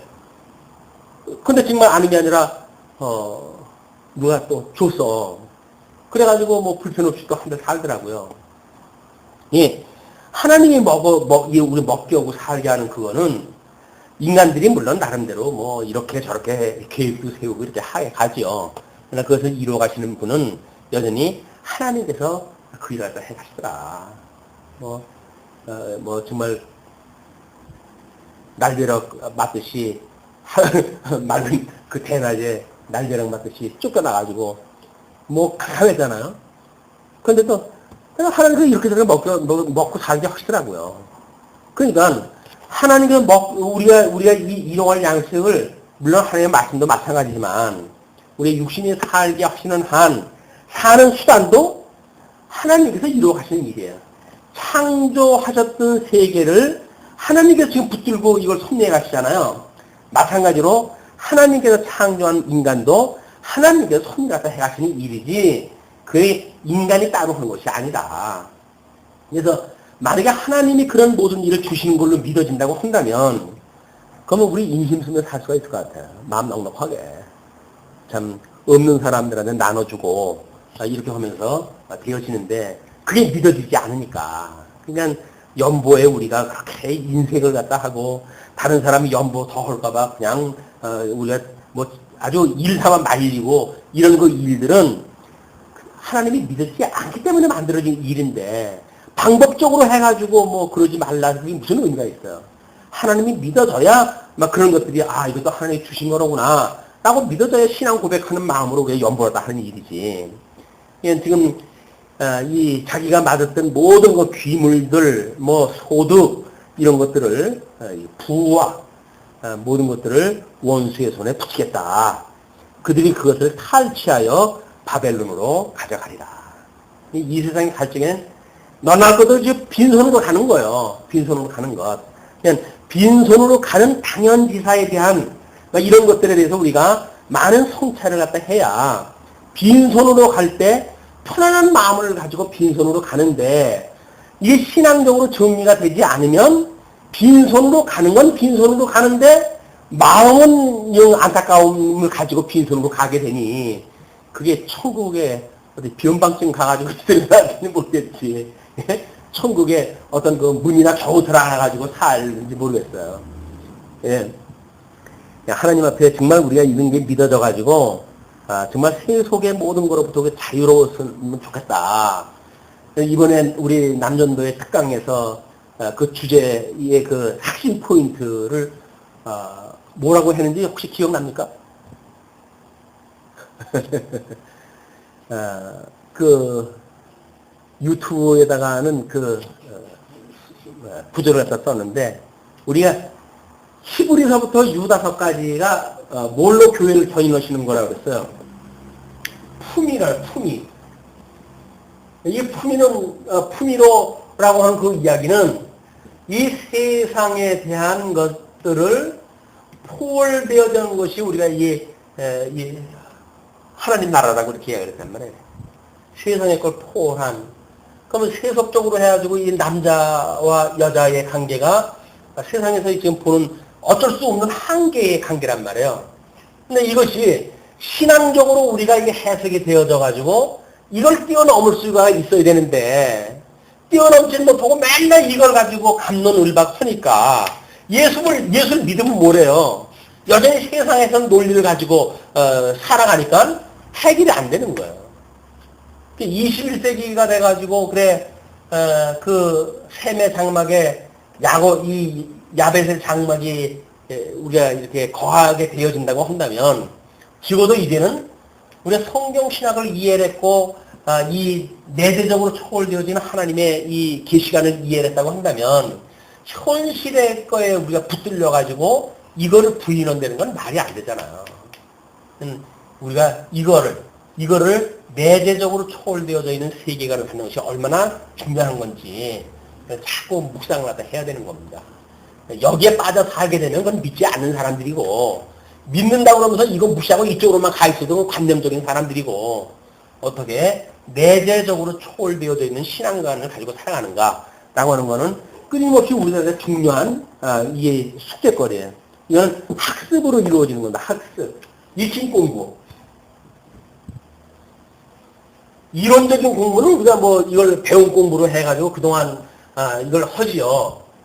성경을 통해가지고 배운 공부를 통해가지고 이렇구나라고 하는 건 아는 거지. 그러나 이것이 시간이 가면서 일용할 양식으로 계속 먹어가지고 소화를 시키고 그러고 이것이 우리의 뭐 근육질로 만들고 이렇게 해야 이게 내재적으로 초월되어져 있는 삶이 가능한 거지.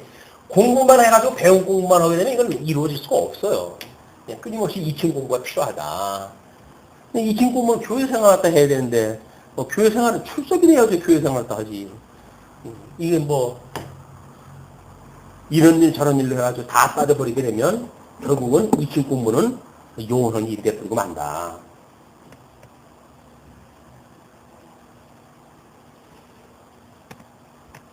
그러면서 이게 6절에 바소라 너와 네 집에 거하는 모든 자가 포로되어 옮기우리니 내가 바벨론에 이르러 거기서 죽어 거기 묻힐 것이라. 너와 내가 거짓 예언을 하여 들린 내 모든 친구도 일반이라 하셨느니라. 이거는 나중에 요한계시록에 나오는 것처럼 하나님과 거짓 선지자들과 적그리스도들과 그다음에 그들을 따르는 자들과 짐승과 이거 다 어디다 집어넣어요? 무저갱 속에다 집어넣잖아요. 무저갱 속에다가. 우리가 놓고 가는 이 세상의 모든 것들은 전부 어디로 들어간다는 거예요? 다 세상 불탈 때 없어지고 말 것들이다. 그래야 돼요. 천년만년 우리가 이걸 가지고 살 것처럼 그걸 가지고 또 뭐 많은 자는 또 많다고 해도 자랑 삼고 아무런 의미가 없다. 우리가 하루 먹고 하루 살게 되면 입을 것이 있고 먹을 것이 있으면 족한 줄 알고 우리 하나님 의지하며 살아가는 신앙생활이다. 7절로 10절 예레미야의 탄식이 이제 소개가 되어집니다. 이 이야기를 듣고 나니까 이 예레미야의 이야기에 대해서 아마 세 부분을 나눴으면 좋겠어요. 뭐냐면 탄식에 대한 문제와 그 다음에 이제 하나님을 아는 그런 어떤 찬양의 내용과 그 다음에 그런 일들을 수행할 그래서 처음과 그 다음에 중간과 그 다음에 결과 부분으로 세 부분을 나눠가지고 먼저 7절서부터 10절까지가 예레미야 탄식의 내용입니다. 여호와여 주께서 나를 권유하심으로, 이 권유하심으로라고 하는 거는 여러 가지 그런 성경으로 표현이 되어지는데 어떤 거는 하나님께서 나를 속였으므로 뭐 이렇게 번역하는 사람도 있고 그래요. 얘는 예레미야가 하나님 앞에 부름을 받았을 때 기쁘고 즐거운 마음으로 이걸 부름을 받은 게 아니에요. 그렇죠? 먼저 우리 영화도 봤지만 지금 막 약혼 결혼을 갖다 하고 싶어가지고 여자하고 사귀고 있고 그런 중이었었는데 하나님께 느닷없이 불러가지고 나중에 결혼도 하지 말라고 그렇게 됐으니 사랑하는 사람을 두고 이걸 지금 그걸 하고 싶겠어요? 그러나 하나님께서 강제로 그걸 불러가지고 이게 했기 때문에 이렇게 표현을 갖다 하는 거예요. 주께서 나를 권유하심으로 내가 그 권유를 받았사오며 주께서 나보다 강하사 이기셨으므로 내가 조롱거리가 되니 사람마다 종일토록 나를 조롱합니다. 하나님 왜 나를 불러가지고 이 고생을 시키냐 그게요. 세상 사람들이 조롱을 하도록 대저 내가 말할 때마다 외치며 강포와 멸망을 부르짖으오니 여호와의 말씀으로 하여 내가 종일토록 치욕과 모욕거리가 됨입니다. 그래서 예수를 믿고 복음을 전한다는 이야기는 다른 사람한테 인심 얻는 이야기가 아닙니다. 예수 믿으면 복 받아요. 예수님 믿으면 병 고쳐줘요. 이렇게 해가지고 다 되어지는 게 아니에요. 예수 믿으면 당신 예수님 앞에 죽어야 되고 그리고 예수님 앞에 다시 살아나야 됩니다. 라고 하는 것이 복음 아니에요. 예수님과 함께 죽고 예수님과 함께 살아나야 되니까 이 세상에 있는 모든 가치관을 갖다 버려야 되는 일입니다. 라고 이야기를 하게 돼야 세상 사람들이 그 좋은 걸 왜 버려? 라고 해가지고 복음 전하는 사람을 갖다 핍박을 갖다 하지. 내가 다시는 여호와를 선포하지 아니하며 그 이름으로 말하지 아니하리라 하면 내가 만약에 이제 그런 핍박을 당하니까 내가 이게 뭐야 대체 무슨 일을 하는 거야? 내가 이제는 이 하나님 말씀 선포하지 않을 거야? 라고 이렇게 이야기하면 나의 중심이 불붙는 것 같아서 골수에 사무치니 답답하여 견딜 수 없나이다. 하고 싶지 않아요 정말. 그런데 내가 이제 안 할 거야 라고 말하게 되면 속에서 불이 나는 거야 이게. 이 답답하니. 우리 예수님도 그런 이야기를 하잖아요. 내가 이 불을 던지러 왔다. 이 불을 던지기까지 이 답답함을 어찌 하겠느냐 라고 이야기를 하잖아요. 그러니까 이 하나님의 말씀이 선포되지 아니하면 답답함이 있기 때문에 복음을 증거하게 되어지는 이것이 소위 천도란 말이에요. 그죠? 그리고 나는 무리의 비방과 사방의 두려움을 들었나이다. 끊임없이 복음을 증거하면서 무리가 비방을 갖다 하고 그리고 끊임없이 가두려고 하고 압박을 하려고 그러니까 두렵고 그러니까 그런 게 들리는 거다. 그들이 이르기를 고소하라 우리도 고소하리라 하오며 나의 친한 벗도 다 나의 타락하기를 기다리며 친한 벗도 결국은 이 예레미야가 타락할 때를 기다리는 거예요. 너 지금 미쳤다 그 얘기죠. 넌 미쳤어. 그러니까 네가 타락해가지고 우리처럼 돼야 네가 제정신 차리는 거니까. 타락하기를 기다리며 피차 이르기를 그가 혹시 유혹을 받으리니 우리가 그를 이기어 우리 원수를 갚자 하나이다. 그러니까 오히려 비밀을 가지고 있는 자들이 미혹을 하고 유혹을 하는 거예요. 그러니까 우리 예수를 믿는 것도 마찬가지입니다. 세속이 우리를 충동기를 시키잖아요. 꼭 예수 믿는다고 그렇게 믿어야 되냐? 예수 믿는다고 꼭 그래야 되냐? 이런 공격을 다 해오죠. 그런 것들이 우리 자원해가지고 어떤 믿음을 가지고 만들어진 신앙의 상태라고 한다면 다른 사람이 미혹한다고 하더라도 우리는 굳건히 자리를 지킬 수가 있죠. 그러나 관습에 의해서, 교조에 의해서 교회생활은 이렇게 해야 되는 겁니다. 신앙생활은 이렇게 해야 되는 겁니다. 라는 당위에 의해서 신앙생활을 하게 되면 이런 자들이 등장을 할 때 우리는 쉽게 미혹당할 수밖에 없다 그 이야기예요. 그러하오나 여호와는 11절로부터 13절은 이제 하나님을 찬양하는 내용이 소개되어지는데 그러하오나 여호와는 두려운 용사 같으시며 나와 함께 하시는 고로 나를 박해하는 자가 넘어지고 이기지 못할 것이오며 그들은 지혜롭게 행치 못하므로 큰 수욕을 당하오리니 그 수욕은 영영이 잊지 못할 것입니다. 악인들이 받을 심판에 대한 것들을 이야기하면서 나는 하나님과 함께하기 때문에 하나님이 또 두려운 용사기 때문에 나를 지켜주실 것이다. 그런 그 이야기죠. 의인을 시험하사 그 폐부와 심장을 보시는 만군의 여호와여 주의 사정을 주께 아뢰어 싸운즉 주께서 그들에게 보수하심을 나로 보게 하옵소서. 자기의 대적자들을 하나님께서 이제 이 보수를 갖다 해달라는 거지요. 의인을 시험을 갖다 해가지고 폐부와 심정을 보시는 하나님, 나의 심정을 해야 된단 말이에요. 그냥 형식적으로만 예수를 믿는 거는 이게 얼마나 불행한 일이에요.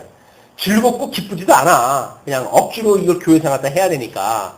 진짜 이거는 믿지 않는 것이 낫지 그럴 바에야. 나가서 세상에서 하고 싶은 대로 사는 게 낫지. 이건 뭐 우리 옛날 말에 중도 석가도 아니라고. 뭐 이건 교인도 아니고 세상 사람도 아니고 그냥 이거 뭐 얼치기가 돼가지고 주일날 마음대로 놀지도 못하고 교회 와가지고 또 행복하지도 못하고 이런 일이 되고 만다. 우리가 이 정말 신앙생활이라고 하는 거는 믿음으로 해가지고 우리가 만들어지는 이런 거 하나님의 나라여야지 어떤 외부적으로 만들어지는 거는 아무런 의미가 없다 그 얘기죠. 그러면서 여호와께 노래하라. 너희는 여호와를 찬양하라. 가난한 자의 생명을 행악자의 손에서 구원하셨습니다. 하나님께서는 가난한 자를 구원하시는 하나님이에요. 가난한 자, 우리 이렇게 세상의 종로로 탈 수밖에 없는 자, 성경에 끊임없이 과부와 고아와 그다음에 나그네와 이런 것들에 대한 그 이야기는 뭐냐면 우리 지금 세상에 사는 우리들의 모습이 애굽에 나그네 됐던 것처럼 애굽에서 종로로 타던 것처럼 이렇게 아무 힘도 없는 사람들이란 말이에요. 그러니까 우리 하나님이 아니면 안 된다는 거예요. 부여하시는 하나님이 아니면 안 된단 말이에요. 부여하시는 하나님을 만나야 되는데 여기서 끝없이 세상에서 주는 어떤 그런 부스러기를 먹으려고 우리가 그렇게 하니까 하나님께서 아니 나를 갖다 네가 구하게 되면 구할 텐데 어떻게 그 쓸데없는 세상 어둠 속에서 그걸 개걸개걸 그걸 얻어먹으려고 그러냐. 끊임없이 그 이야기를 하는 거예요. 부여하신 예수를 만나게 되면 우리는 족하고 부유한 삶을 살게 되어진다. 자, 그러면서 이제 14절로부터 18절까지 자신의 태어난 날을 원망하는 이 내용을 합니다. 이제 내 생일이 저주를 받았다면 나의 어미가 나를 생산하던 날이 복이 없었다면, 그러면 욥이 했던 그런 그 이야기죠. 욥은 이렇게 해가지고 결국 하나님 앞에 책망을 받았는데 예레미야가 얼마나 힘이 드는지 이 지경까지 오는 거예요. 그래서 내 생일이 저주를 받았다면 하나님이 우리 이 인생을 이 땅에 태어나지 않게 했다고 한다면 오히려 그것이 복이 있다. 나지 않은 자가 복이 있다. 그 얘기예요. 우리는 세상에 태어난 것이 뭐가 복처럼 여겨지는데 그렇지 않습니다. 그러니까 우리가 하나님 나라에 이제 살아가면서 이미 착한 백성이라고 한다면 우리가 우리 어머니 태 안에서 우리가 어떤 병고가 있다고 할지라도 탁자라고 한다면 하나님 나라 가는 거죠. 이건 행동을 의해서 간 건 아니니까. 근데 만약에 그런 건 저주를 왜 여겨버린다든가 또 예수님을 믿기 전에 어렸을 때 신앙 고백하기 전에 무슨 교통사고로 죽었다든가 그럼 이건 다 구원 못 받은 겁니까? 아니란 말이에요. 하나님께서 이미 착한 자는 구원을 받은 거겠죠. 구원 받았다고 한다면 이제 그가 하나님을 이렇게 이심 공부할 기회는 없었지만 오히려 이 세상에서 하나님 모르고 살아가는 사람들의 그 즐거움보다는 그들이 오히려 복이 있는 자인 거예요. 복이 있는 자. 세상에 살아가지고 일찍 아까 100세까지 산다 그랬어요? 예, 100세가 저주입니다. 저주. 하나님 앞에 성경에 70이요 강건하고 80이라고 그러지 않았어요? 그 정도만 해도 하나님 배우는데 너무나 큰 시간이에요. 그거를 인간들이 강제로 해가지고 연장을 시켜서 100세까지 살게 하니까 저주인 거예요. 저주. 하나님을 모르고 사는 인간들은 정말 저주예요. 그러니까 그 속에서 낙이 있겠어요. 황혼 이혼이 일찍 헤어지지 않은 물에 이미 이혼이 되어서 갈라져서 사는데 그걸 무슨 이혼이라고 했다든가.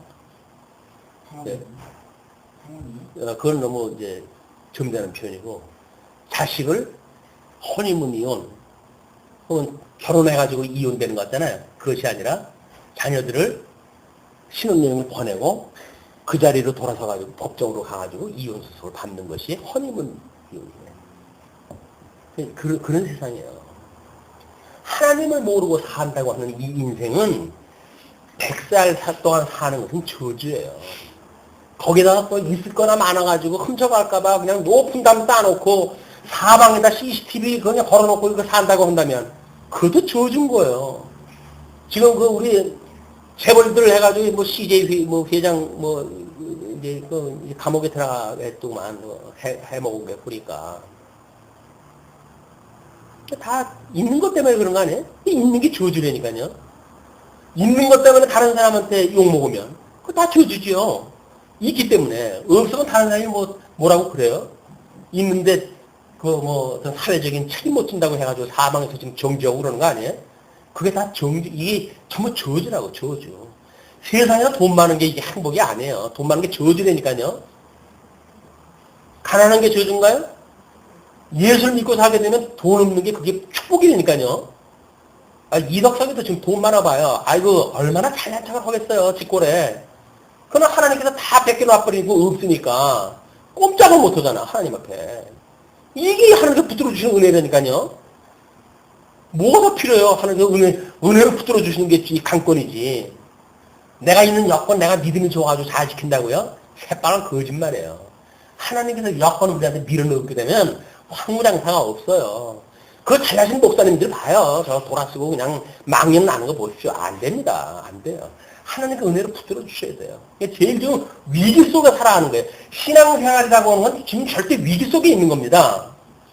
세상 사람들은 살기 좋은 세상인지 모르지만 신앙생활로 봐가지고는 위기예요. 위기. 돈 많은 것도, 명예 높은 것도, 이 세상에 장수하는 것도, 어떤 것도 하나 저주하는 것이 없어요.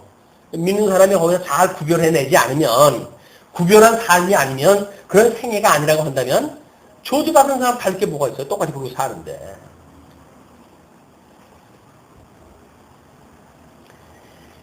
나의 아비에게 소식을 전하여 이르기를 내가 생남하였다 하여 아비를 즐겁게 하던 자가 저주를 받았다면 그 사람은 여호와께서 회파하시고 후회치 아니하신 성읍같이 되었다면 그로 아침에 부르짖는 소리 낮에는 떠드는 소리를 듣게 하였다면 이게 지금 자기 생일을 지금 계속 이제 없었으면 하는 그런 그 이야기죠. 이는 그가 나를 태에서 죽이지 아니하셨으며 나의 어미로 내 무덤이 되게 하지 아니하셨으며 그 배로 항상 부르게 하지 아니하신 영고로다. 그 배가 항상 부르다는 이야기는 뭐예요? 어머니 배 안에서 나오질 못하니까 배가 불러 있는 거 아니겠어요? 그 이야기는 이 세상의 이야기가 똑같은 거예요. 우리가 예수 그리스도로 말미암아 이거로부터 나오지 않은 날이 모든 게 저주란 말이에요. 이 태 안에로부터 나오지 않았으면 이게 다 저주인 거예요. 여기 배 안에서부터 그냥 있었더라고 한다면 그건 저주인 거예요. 이거로부터 나와가지고 우리 이 하나님 나라로 우리가 불림을 받아야 이것이 복이지. 이 안에 있어가지고 행복이 없다.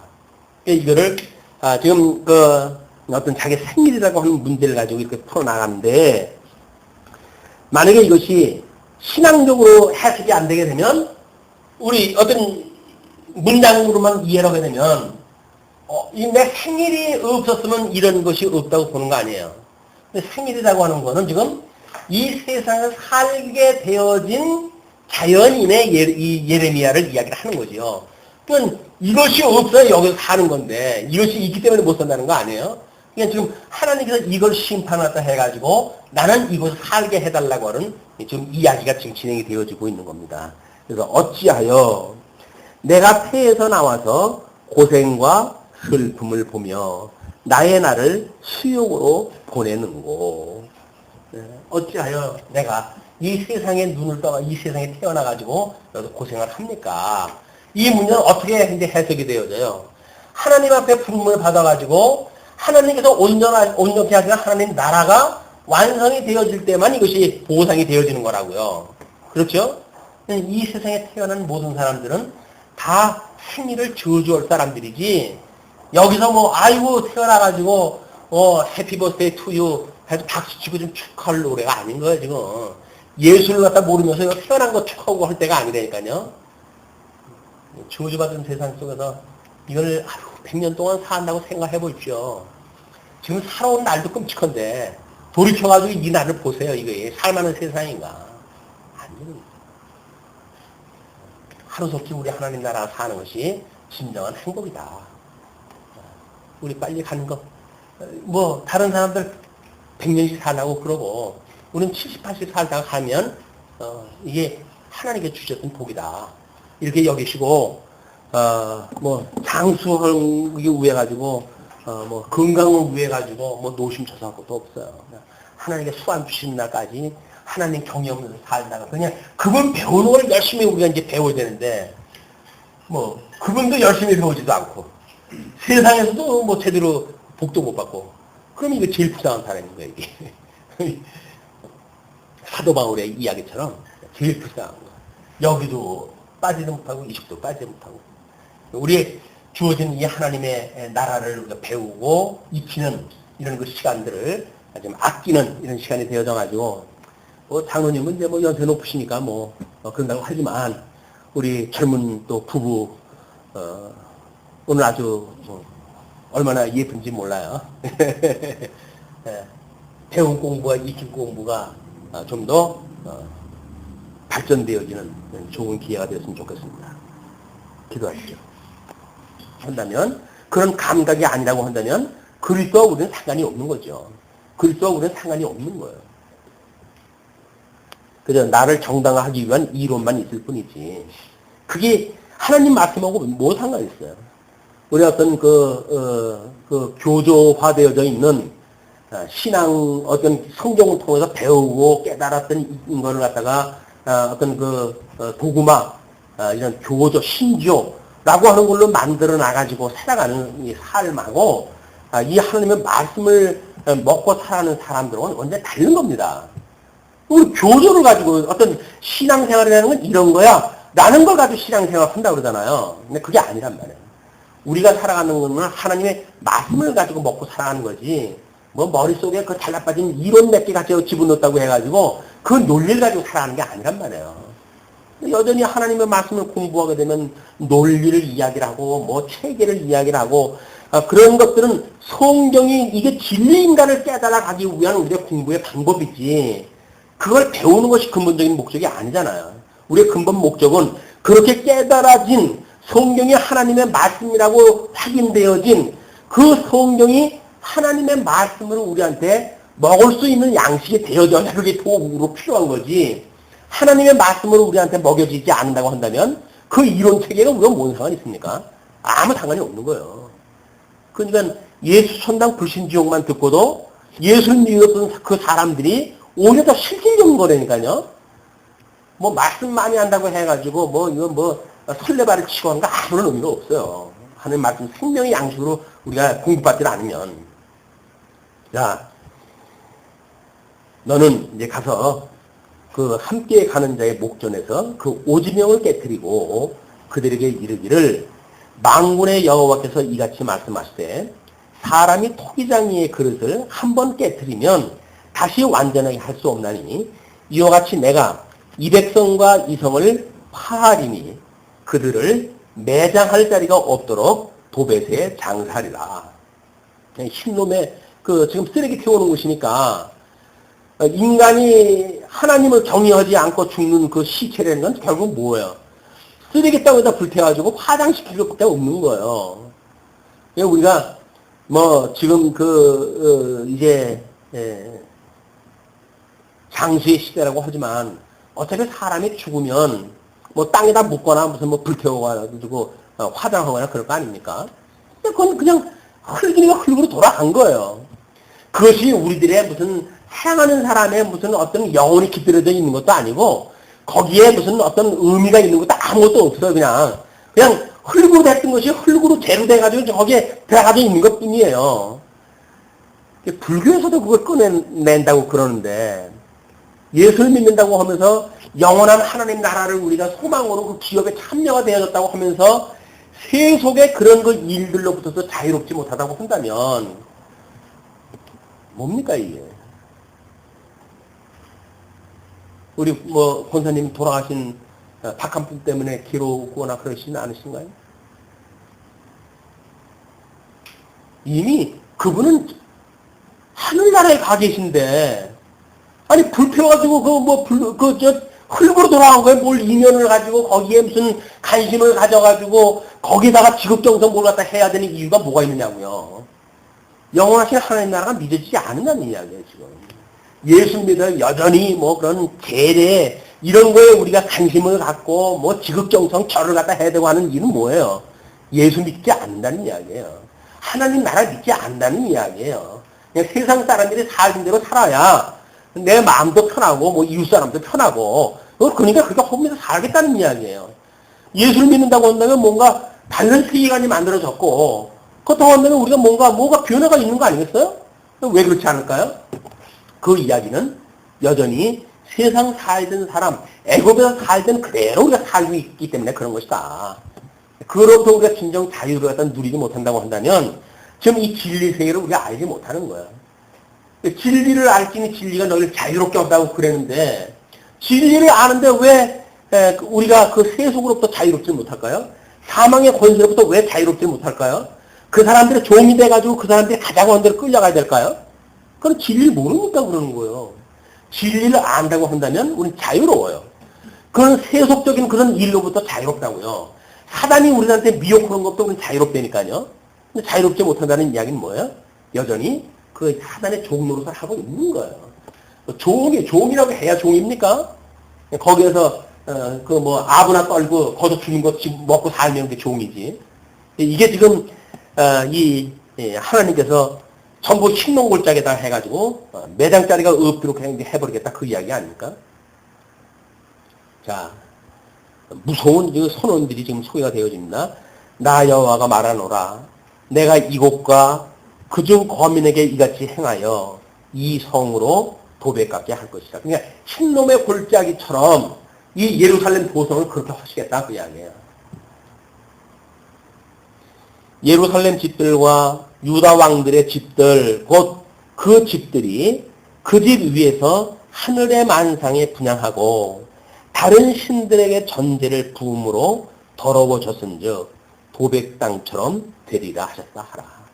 그래서 예루살렘의 모든 그 도성들도 여전히 그 우상을 섬겼던 도백 땅하고 아무것도 다른 게 없어요. 우리가 교회라고 해가지고 뭔가 세속과 구별되어진 이런 그 신앙생활을 하는 사람들이 아니라고 한다면 결국 어떻게 하겠다는 이야기예요. 다 한 무더기에다 집어넣어버리겠다. 한 무더기 속에서 집어넣어버리겠다 그 이야기예요. 예수를 믿고 구원을 받았다고 하는 그에 대한 확신이 실질적인 확신이 아니라고 한다면 뭐 관념적으로 이성적으로 뭐 어떤 이론 체계로 깨달아진 그런 것이 아니라 정말 예수님과 내가 한 몸이 되어졌다고 하는 이런 우리의 신앙의 감각이 아니라고 한다면 한 무더기로 해야 다 들어가고 말 겁니다. 그러면서 14절로 15절 유다에 내릴 재앙을 성전들에서 예언했다 합니다. 이렇게 예레미야가 여호와께서 자기를 보내사 예언하게 하신 도벳에서 돌아와 여호와의 집들에 서서 모든 백성에게 말하되 만군의 여호와 이스라엘의 하나님이 말씀하시되 보라 내가 이 성에 대하여 선언한 모든 재앙을 이 성과 그 모든 촌락에 내리리니 이는 그 목을 곧게 하여 내 말을 듣지 아니함이니라 하셨다 하라. 하나님의 말씀 앞에 우리가 곧가라져야 되는데 얼마나 노심줄같이 튼튼해가지고 고개를 바짝 세워가지고 하나님하고 맘먹자고 그러니까 그냥 하나님이 경외의 대상이 아니라 맘먹는 대상이 돼버리고 마는 거예요. 자기 어떤 그런 도구화되어지는 하나님, 성도들의 신앙생활에 어떤 방편운이 아니라 도구화되어지는 하나님을 전락되어져 버리는 이런 그 모습이야말로 지금 예루살렘에 그런 그 상황이 되어져 있다.